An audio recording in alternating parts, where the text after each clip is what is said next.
Glória a Deus. Queridos, vamos se colocar de pé. Está recebendo o pastor Cláudio, que estará ministrando a palavra do Senhor nessa noite. Queridos, a paz do Senhor Jesus a todos. Amém? Quem está feliz com Jesus?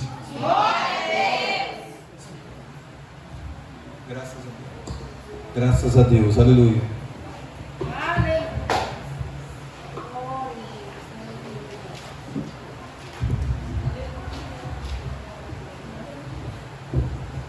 Graças a Deus, aleluia. Queridos, vou usar esse pedestal aqui do meu amigo, porque eu tenho um problema na coluna, não posso estar abaixado aqui nessa mesa. E também eu quero ler o texto, explicar o texto e aplicar o texto com os irmãos, tá bom?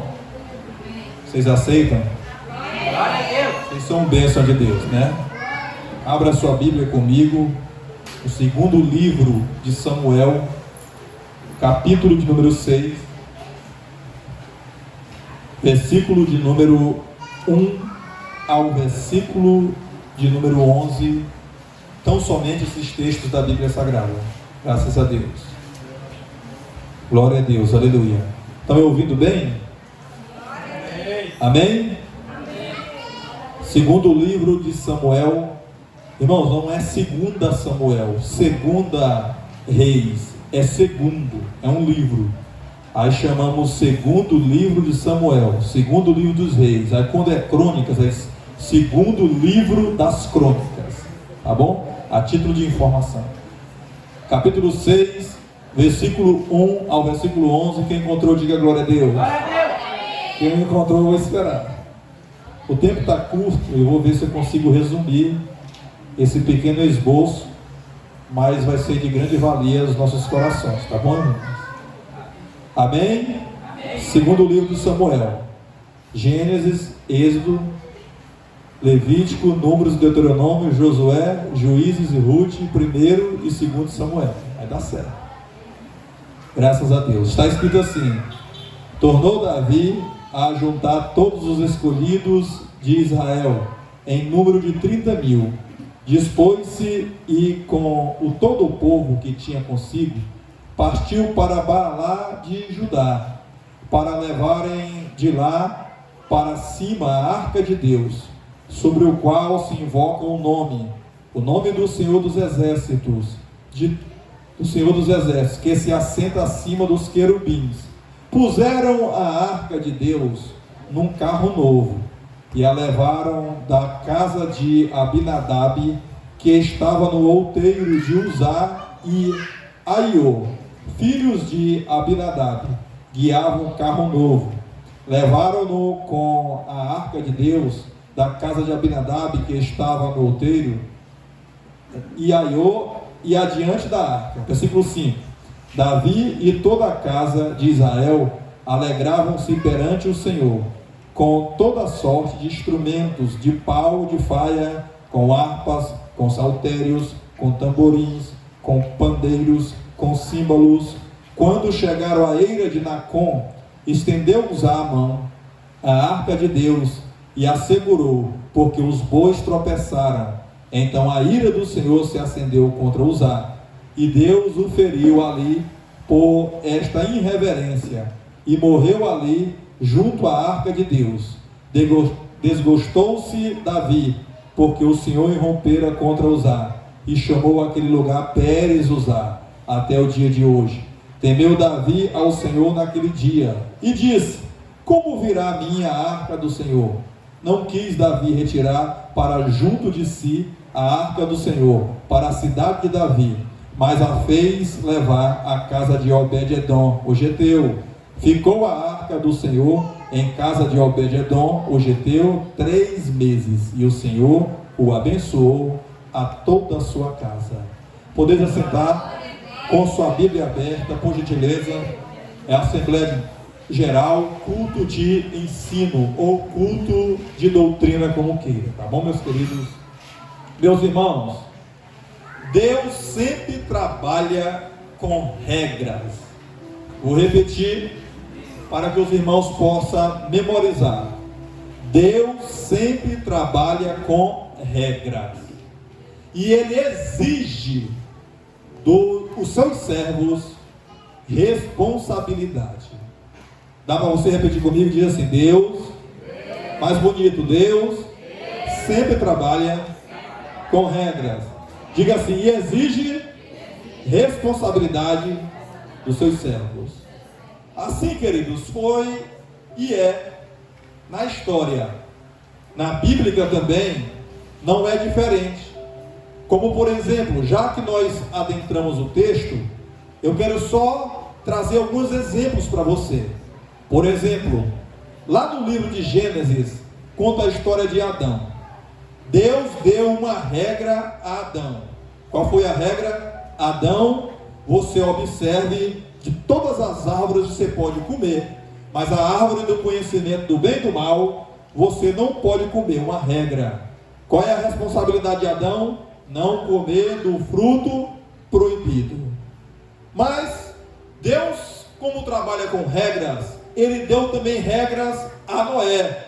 Noé, o povo é de dura cerviz, a inclinação do povo é má, ao ponto de Deus dizer para Noé: tem uma regra para te dar, construa uma arca.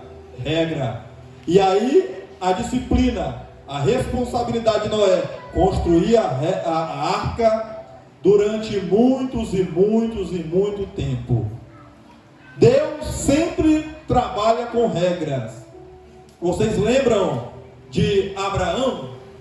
A Bíblia diz que Deus chama a Abraão e diz: eu tenho uma regra para te dar. Abraão, sai do meio da tua parentela, do meio dos teus, e vai para o lugar onde eu vou te mostrar. Regra. Qual é a responsabilidade de Abraão? Se levantar com Sarai, juntamente com sua parentela, os seus servos, os seus que lhe acompanhavam, e sair cumprindo a regra de Deus, porque era a sua responsabilidade.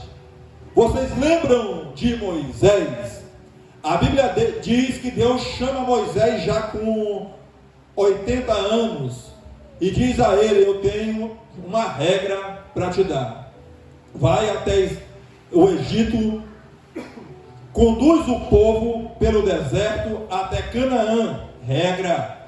E a Bíblia diz que Moisés foi, chamou seu irmão Arão por mandado de Deus e foi cumprir a sua responsabilidade para com Deus. Os irmãos lá no Egito, lá no deserto, eram tão obstinados, tão desobedientes, que o próprio Deus resolveu fazer mais regras.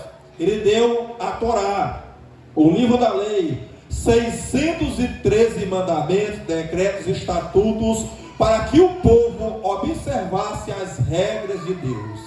Então, queridos, Deus sempre trabalhou, sempre trabalha e sempre trabalhará com regras. Nesses textos daqui da Bíblia Sagrada, eu quero ler alguns textos com vocês e falar de algumas regras que Deus dá na sua obra. Quero ministrar debaixo do tema deveres e responsabilidade na obra de Deus. Vou repetir: deveres e responsabilidades na obra de Deus. Você sabia, irmãos, que você, sendo membro da igreja, você tem deveres, você tem responsabilidade perante o Deus Criador dos céus e da terra. Ei, irmãos, só vamos subir para o arrebatamento, morar com Deus nas mansões celestiais, se observarmos regras. É por isso que Tiago 1, versículo 22 diz: sedes cumpridores da palavra, e não somente ouvintes, enganando-vos com falso discurso. Nós, cristãos, estamos pautados e debaixo de regras, doutrinas, instruções, ensinos, palavra de Deus. Só quem tem a palavra de Deus como seu manual de regra, uma dobrada de glória de Jesus. Pois bem, Davi foi um monarca, foi um rei, um homem bem abençoado, próspero, um homem cheio de riqueza. Mas Davi, ele esqueceu que ele estava pautado também por regras. E a Bíblia diz que em toda a sua oponência, a sua riqueza, a sua prosperidade, ele resolve olhar para a arca da aliança e ver no seu coração o desejo e a vontade de conduzir a arca para a cidade de Davi, para Jerusalém. Mas Davi, ele erra, porque, como eu disse, nós todos estamos pautados não, fala mais bonito, regras. Davi não é diferente. Eu sou pastor, tem que obedecer regras.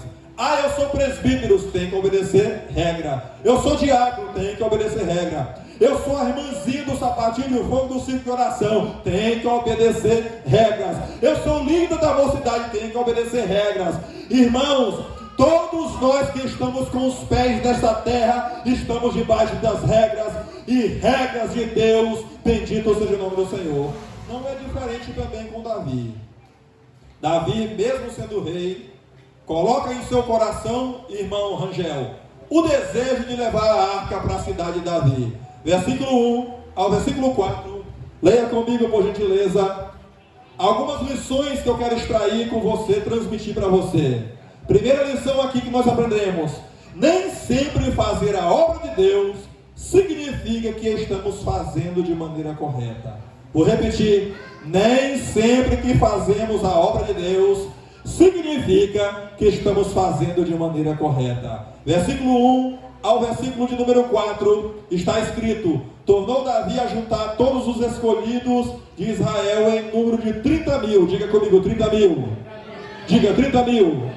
Dispôs-se e com todo o povo que tinha consigo, partiu para Baalá de Judá, para levarem de lá para cima a arca de Deus, sobre o qual se invoca o nome do Senhor dos Exércitos, que se assenta acima dos querubins. Puseram a arca de Deus num carro novo. Diga comigo, carro novo. Diga, carro novo. E levaram da casa de Abinadab, que estava no outeiro. E Uzá e Aiô, filhos de Abinadab, guiavam o carro novo. Olha para cá. Davi tinha a regra de conduzir a arca para a cidade de Davi. Essa arca estava na casa de Abinadab, que tinha 2 filhos, Aiô e tinha Uzá. E a Bíblia diz que ele resolve conduzir essa arca da aliança até a cidade de Davi. Coisa certa, estou fazendo a obra de Deus, estou conduzindo a arca, estou fazendo a obra que Deus vai se agradar. Está certo, não está errado. Mas o erro aqui é que Davi foi conduzir a arca da casa de Abinadab para a cidade de Davi de maneira incorreta, porque ele conduziu a arca sem estar debaixo do mandado de Deus. Deus não mandou Davi levar a arca da forma que ele levou. Davi levou a arca de forma incorreta. Era para Davi chamar os levitas, a casa de Levi, porque somente os levitas tinham o mandado de Deus para conduzir a arca da aliança da casa de Abinadab para a cidade de Davi. E detalhe, aqui eu fiz questão de ler com vocês 2 textos. O primeiro, 30 mil homens, olha só, o rei escolheu, a palavra diz assim, e Davi escolheu os principais, Davi escolheu os homens mais belos, Davi escolheu os homens mais capacitados, mais inteligentes. A segunda, Davi comprou um carro novo, não era um carro que nem o nosso, com gasolina, combustível, carro aqui é carroça. Davi conduziu a arca da aliança numa carroça, só que tinha um detalhe: a arca tinha que ser conduzida nos seus varais, nos seus umbrais. Do lado da arca, que era mais ou menos isso aqui desta mesa, tinha argolas, 3 argolas de um lado, 3 argolas do outro, e ali era colocado varais, do lado esquerdo e do lado direito, e os levitas ficavam atrás, um do lado esquerdo, outro do lado direito, outro na frente, outro do lado, para conduzir a arca. Davi manda comprar um carro para conduzir a arca. Naquele momento Deus está olhando Davi fazer a obra de Deus, mas a obra incorreta. Assim é muitos crentes hoje dentro da igreja evangélica. Crentes que estão fazendo a obra de Deus, mas de forma incorreta. Ah, pastor, eu não obedeço o pastor, eu só obedeço a voz de Deus. Obra incorreta. Hebreus 13, versículo 17 diz: obedecei aos vossos pastores e sujeitai-vos a eles. Quando eu vou pregar fora, eu não aviso o pastor, porque o meu ministério é meu, Deus me deu. Na obra incorreta. Crente de verdade, sincero, que faz a obra correta, avisa seu pastor, avisa a sua igreja, anda de conformidade com as escrituras sagradas. Não adianta querer levar a arca de Deus, a presença de Deus, a forma de Deus de maneira incorreta, porque Deus escolhe um exército que trabalha de acordo com a sua obra e a sua doutrina. Bendito seja o nome do Senhor. Davi: eu sou rei, eu sou monarca, eu tenho as mulheres que quero, os ouros que quero, as pratas que quero, as roupas que quero. Leva a arca. Não, Davi, você não pode levar a arca, é os levitas. E eu quero pedir aos obreiros que estão na minha retaguarda, por gentileza, eu sei que o tempo não vai dar, mas leia por gentileza Deuteronômio 10, versículo de número 8. Alguém pode pegar esse microfone e ler para mim, por favor? Alguém? Deuteronômio capítulo 10, versículo 8. E você observe só, atente só para o que Deus quer falar aqui esta noite. Não adianta fazer a obra de Deus de forma incorreta. No mesmo tempo, o Senhor separou a tribo de Levi. Separou quem? Ei, entra no culto, irmãos, é de ensino. Preparou quem? De novo, irmão, preparou quem? A tribo de Levi, sim. Para levar a arca do concerto do Senhor, para estar diante do Senhor, para o servir e para abençoar em seu nome até o dia de hoje. Irmãos, percebam uma coisa: Deus separou uma tribo, chamada tribo de Levi, para levar a arca. A partir do momento que Deus separou, otorgou autoridade, concedeu para aqueles homens autoridade para conduzir os utensílios do templo, a partir daquele momento Deus criou uma regra. E regras que Deus cria não podem ser violadas pelo homem. Regras que Deus cria não podem ser transgredidas pelo homem. Todo homem e toda mulher que transgride e viola regras tem um preço a pagar. Davi, mesmo sendo rei, ele quebra a regra de Deus de conduzir a arca de uma forma incorreta. Segunda lição, atente bem: trate as coisas sagradas com respeito e reverência. Leia comigo o versículo de número 5, por gentileza. Versículo 5, para nós andarmos, para nós finalizar. Davi e toda a casa de Israel alegravam-se perante o Senhor, com toda sorte de instrumentos de pau de faia, com harpas, com saltérios, com tamboris, com pandeiros e com símbolos. Escute um negócio aqui. O rei, que violaram uma regra de Deus, pegou a arca da aliança, colocou em carros que não poderia, colocou pessoas que não poderia levar. Ele começou a dar uma de pentecostal, ó irmão. Ele começou, ó, que nem um pentecostal. Eu imagino Davi, ele sapateando. Sabe por quê? Porque eu entendi assim: e Davi dançava, Davi pulava.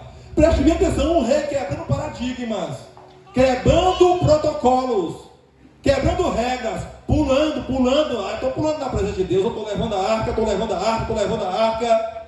Quantos crentes, irmãos? E aqui não é uma crítica para os crentes que pulam, até mesmo porque eu já pulei, e se possível eu pulo até hoje também. Mas o que a maioria dos crentes que dão trabalho nas igrejas pentecostais são os crentes do pula-pula.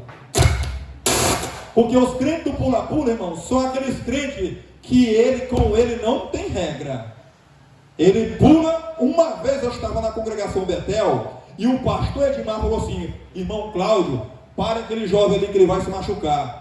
E eu fiquei com medo, porque o jovem era pentecostal, ele regalava o olho desse tamanho, a pupila dilatava, ele fazia assim com a bochecha, fazia com a bochecha, e ele regalava o olho, enfiava os dedos para o lado, e ele saia jogando poder para a esquerda, poder para a direita, poder para frente. E eu, meus irmãos, não vou levar com esse homem não. Se eu mexo nele, eu morro bem aqui dentro da igreja. E aí o jovem rodou para um lado, rodou para o outro, numa vigília. Estava chovendo, tinha uma goteira na igreja, irmão. E esse jovem pulando no ministério, e o pastor, pula, eu sei que esse negócio aí é só meninice. O pastor Edmar bem rígido, né? E eu não fui no jovem. Rapaz, este jovem, rodando, escorregou na água da goteira. Ele levantou as pernas para cima, a cabeça para baixo e bateu a quina do seu olho no banco de madeira, aquela madeira de ipê. Abriu uma brecha na mesma da hora. Aí o pastor de Mar olhou para mim e disse assim: homem de Deus, que ele falava com a língua para fora, homem de Deus, me diga aí, quem derrubou ele foi o Espírito Santo, que fez isso aí, essa brecha no rosto dele. E o pastor, acredito que não, assim, foi não, rapaz, não te falei que o homem estava na meninice. Porque as pessoas queriam parar este jovem e ele não parava, segurava ele se soltava, porque é o primeiro amor, irmãos, é a forma dele adorar, mas tudo tem uma regra. Davi pulava, Davi salteava, Davi quebrava paradigmas, mas o Deus vivo lá de cima não estava aprovando, porque Deus deu uma regra para os levitas levar a arca. Quantos crentes que gostam de adorar, que gostam de cantar, que gostam de pregar, que gostam de ensinar, mas estão violando as regras de Deus, não obedece nada da igreja, não contribui para a igreja em nada, é só quebrando o paradigma, desobedecendo, brigando. Crente fino, que você não pode fazer nada com ele. Se dá uma palavrinha, meu irmão, olha o tamanho do áudio, ó, desse tamanho, esculhambando a gente, porque não consegue obedecer regras, não consegue entender doutrinas, instruções, palavra de Deus. Mas eu louvo a Deus que a Jeová Shammah está aqui com a Jeová Adonai, e nós cumprimos regras, e nossa regra jorra para a vida eterna. Bendito seja o nome do Senhor. Terceira lição, querido. Deixa eu ver o relógio aqui, meu irmão, senão o pastor Clodomiro até me bate. Ixi, 2 minutos. Mas vai assim mesmo, né, meu irmão? Eu sou mais novo do que ele, qualquer coisa aqui fora da igreja, né? Lição de número 3. O preço da irreverência será cobrada no momento certo. Isso é forte, né, irmão? Vou repetir para vocês. Estou querendo dormir, mas vou acordar vocês. O preço da irreverência será cobrada. Versículo de número 6 a 8. Leia comigo. Quando chegaram à eira de Nacon, estendeu Uzá a mão à arca de Deus e a segurou, porque os bois tropeçaram. Então a ira do Senhor, diga comigo, a ira do Senhor se acendeu contra Uzá, e Deus o feriu. Diga assim, Deus o feriu ali por esta irreverência, e morreu ali junto da arca de Deus. Desgostou-se Davi, porque o Senhor irrompera contra Uzá, e chamou aquele lugar Pérez Uzá até o dia de hoje. Olhe para cá, aperta o cinto. Mas isso acontece. Todo quebrador de regras, todo irmão que é irreconciliável, toda pessoa dentro da igreja que é rebelde, teimoso, obstinado, que gosta de confusão, chegará o momento da prestação de conta. É difícil falar isso aqui, irmãos, mas eu tenho que falar.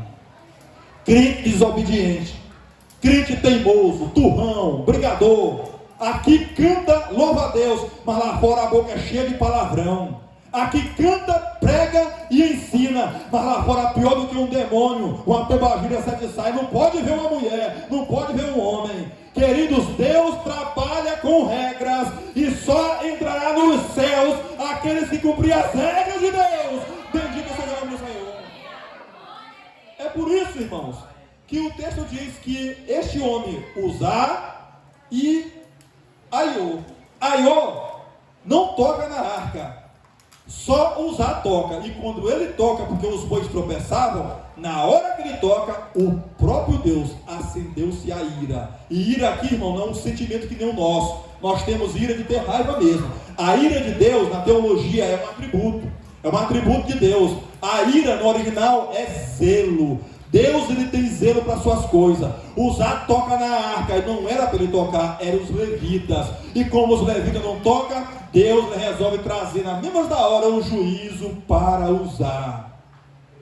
Já vi muito crente, irmãos, na época de hoje, pagando preço. É crente doente, é crente com depressão, é crente com todo tipo de doenças espirituais, é crente que não prospera, é crente que vive uma vida triste, é crente que vive uma vida de miséria, é crente que vive uma vida de prova, porque não consegue obedecer regras.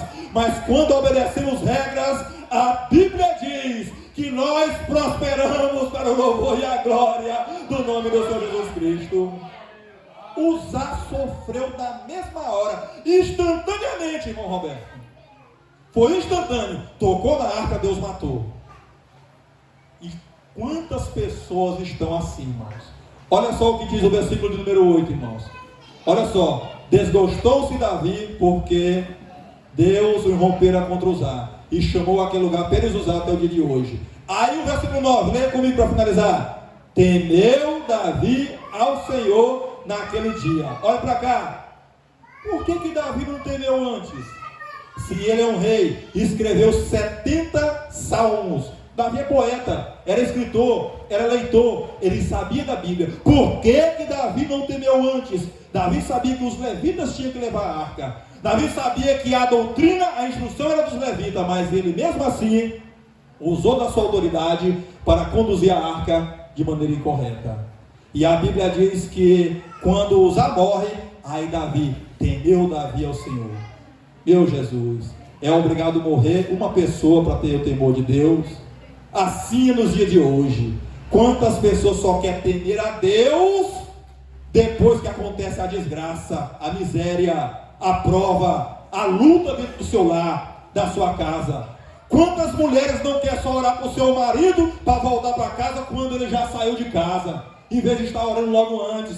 Quantos homens não querem orar, não oram para os seus filhos que estão caminhando para a droga, só quer ter o temor de Deus para orar depois que o menino já está na bagaceira? Quantos crentes estão padecendo necessidade porque não quer tocar nas coisas de Deus de maneira correta e fica tocando incorretamente, até o próprio Deus do céu derramar o juízo sobre nossas vidas? Fique em pé, por gentileza. Falta mais uma lição, mas não dá mais tempo não. Eu quero só terminar esse texto dizendo para vocês que a pessoa que cumpre regras, existe uma coisa. Versículo número 11. Ficou a arca do Senhor em casa de Obed-edom, o geteu, 3 meses, e o Senhor o abençoa toda a sua casa. Ei, a arca ficou na casa de Obed-edom. Já pensou se Obed-edom tiver desmantelado, que nem eu conheço muito pastor aí, desmantelado, pastorzão que bebe, que adultera, que vira o diabo, né? Coisa ruim, coisa do Satanás mesmo. Já pensou se a arca estivesse na casa dessa coisa ruim? Dos demônios. Tem gente que é pior que o demônio. É Maria Padilha, é Pombagira Sete Saia, é demônio da confusão, é demônio da Maria Mulano. Tem gente que é mais oprimido do que as pessoas que estão no mundo afora. Já pensou se a arca está dentro de um lar desse? Mas a Bíblia diz que estava na casa de Obed-edom. E a arca na casa de Obed-edom fez uma coisa: 90 dias foi de prosperidade, foi de alegria, foi de bonança, foi de atitude bem fazejo. Oh Jesus amado, fecha teus olhos que eu quero orar por você. A arca da aliança não está mais no nosso meio. Quem está no nosso meio agora é o próprio Espírito Santo de Deus. E eu tenho uma notícia melhor para te dar: Ele está em nosso coração, na nossa mente, mora dentro de nós. Eterno Deus e bendito Pai, em nome do Senhor Jesus Cristo, eu te apresento, meu Senhor, teus filhos. Esse ministério, como foi orado esta noite pelo presbítero Adailton, Pai. O Ministério Bom Jesus será ministério de bênção, será ministério de departamento infantil grande, departamento de juventude grande, departamento de missão grande, departamento de família grande, departamento do Ciclo de Oração grande, EBD grande. Aqui nesse Ministério Bom Jesus haverá ainda mais de 7 igrejas nesses bairros, abençoando o povo, levantando pastores desse bairro, obreiros desse bairro, missionários desse bairro, e Deus fará uma grande prosperidade em nosso meio, porque a arca está em nosso meio, a arca está em nosso meio, a arca de Deus está em nosso meio, o Espírito Santo de Deus está. Portanto, Pai, Deus abençoe os teus filhos e filhas para o louvor do teu nome. Amém. Glória a Deus. Palavra poderosa, abençoada, louvado seja Deus. Quantos entenderam a palavra do Senhor nesta noite? Louvado seja Deus. Deus abençoe a vida do pastor Cláudio, continue usando ele grandemente. Quero passar a direção do culto para o pastor Clodomir, que vai estar finalizando. Graças a Deus. Quem entendeu a palavra de Deus esta noite? Deus está falando e continua falando, né? Nós temos só que estar com nossos ouvidos atentos, né? Como diz lá em Apocalipse. Quem tem ouvidos, ouça o que o Espírito diz às igrejas. Né? Irmãos, eu quero só corrigir aqui, eu falei agora que é bom a Escola Bíblica de Obreiro, né? Falei das camisas, mas é BF, viu? É BF, que é a Escola Bíblica de Férias. Essa BF nós vamos fazer no segundo sábado de julho. As crianças já estão de férias, né? Segundo sábado de julho, viu? Daqui para lá nós vamos se organizar, a missionária vai organizar aí mais a outra missionária. Vai ser um evento congregacional, vai ser lá na Joval Donai vai ter o EBF lá e aqui também vai ter a BF no mesmo dia, no mesmo sábado, viu? Porém, as camisas são iguais, as camisas têm que ser iguais, viu? Amém? Aí a missionária vai organizar aí para fazer o logo e o tempo. Vamos ficar de pé nesta noite? Encerrar este culto e nós vamos estar aqui amanhã no culto da vitória, né? Amanhã estará aqui o pregador Trovão, né? Trovão, eu chamo ele de Pico Moiado, né? Nós somos amigos, né? O Alessandro Trovão estará aqui pregando o nome de Deus e a cantora Francilé. Irmãos, viram a cantora Francilé domingo aqui? Tá aqui, amanhã é pentecostal, viu? É roda, é pura, né, irmão Valdir? Tá certo. Vamos orar encerrando. Convidar aqui o irmão Valdir. O irmão Valdir faça essa oração aqui encerrando este trabalho em nome de Jesus. Presbítero Raimundo com as bênçãos apostólicas.